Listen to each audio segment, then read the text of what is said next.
मैहर जिले की भदरपुर दक्षिण पट्टी क्षेत्र से किसानों के साथ कथित धोखाधड़ी का एक गंभीर मामला सामने आया है। यहां 14 किसानों ने आरोप लगाया कि उन्हें खाद दिलाने और किसान आईडी बनवाने का झांसा देकर उनकी जमीन की रजिस्ट्री धोखे से किसी अन्य व्यक्ति के नाम करा दी गई। पीड़ित किसानों ने तहसीलदार को शिकायत सौंपते हुए संबंधित जमीनों के नामांतरण पर तत्काल रोक लगाने और पूरे मामले की निष्पक्ष जाँच कराने की मांग की है। शिकायत में किसानों ने बताया कि वे वर्षों से अपनी जमीन पर खेती किसानी कर अपने परिवार का पालन पोषण कर रहे हैं। कुछ समय पहले गांव की रहने वाली गुड़ियाबाई सिंह पति संतोष सिंह उनके संपर्क में आई और कहा कि सरकार की ओर से खाद मिलने में परेशानी हो रही है। उसने किसानों को भरोसा दिलाया कि यदि वे उसके साथ मैहर चलेंगे तो उन्हें पर्याप्त खाद उपलब्ध करा दी जाएगी और साथ ही उनकी किसान आईडी भी बनवा दी जाएगी।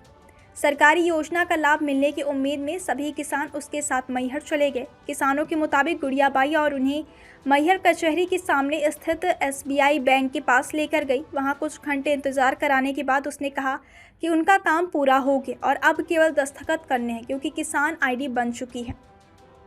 इसके बाद किसानों से उनके मोबाइल नंबर लिए गए और अलग अलग लोगों से अंगूठे के निशान, फिंगरप्रिंट और आंखों की स्कैनिंग कराई गई। कुछ किसानों की आंखों की फ़ोटो भी ली गई। बाद में उन्हें कचहरी परिसर के एक कमरे में ले जाकर दोबारा बायोमेट्रिक प्रक्रिया कराएगी और यह कहकर घर भेज दिया गया कि जल्द ही खाद मिलने का मैसेज मोबाइल पर आ जाएगा।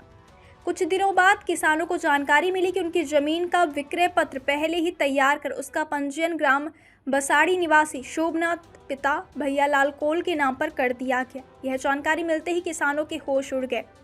उनका आरोप है कि गुड़ियाबाई सिंह ने अपने अन्य साथियों के साथ मिलकर सुनियोजित तरीके से धोखाधड़ी करते हुए उनकी जमीन का फर्जी बैनामा करा दिया।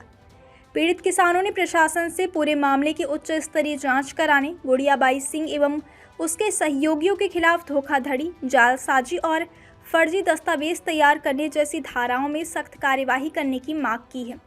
साथ ही उन्होंने संबंधित विक्रय पत्र को निरस्त कर उनकी जमीन वापस दिलाने और नामांतरण की प्रक्रिया पर तत्काल रोक लगाने की गुहार लगाई है।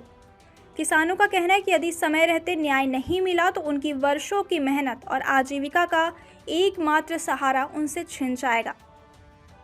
फिलहाल प्रशासन ने शिकायत प्राप्त कर मामले की जांच शुरू करने का आश्वासन दिया है। विंध्या टाइम्स के लिए मैहर से प्रवीण गौतम की रिपोर्ट। ये है कि गुड़ियाबाई हम कल आई थी कि चलो तुमको खाद भी दिलवा देंगे 10-15 बोरी। तो वहाँ कचेरी के बाहर वे बैंक के पास स्टेट बैंक के पास ले गई थी। उसको फोटो खींच रही हमारी, बोला चलो थोड़ा कचेरी अंदर चलो। तो कचेरी अंदर बोली कि चलो तुम्हारे मोबाइल में मैसेज आएगी तो 2-3 दिन बाद खाद मिल जाएगी। 2-3 दिन 4 दिन बाद पता चला, पटवारी जी बोले कि तुम्हारी खाद की न हो जमीन का रजिस्ट्री हो गई। अभी आज आए हैं तो क्या बोला गया तहसीलदार के द्वारा? ज्ञापन दिए हैं? किसको ज्ञापन दिए हैं? पटवारी जी के पास। क्या बोले हैं वो लोग? तहसील। क्या नाम है आपका? राम सजीवन। कितने लोग की जमीन थी? कितनी जमीन थी? 14 जन का है।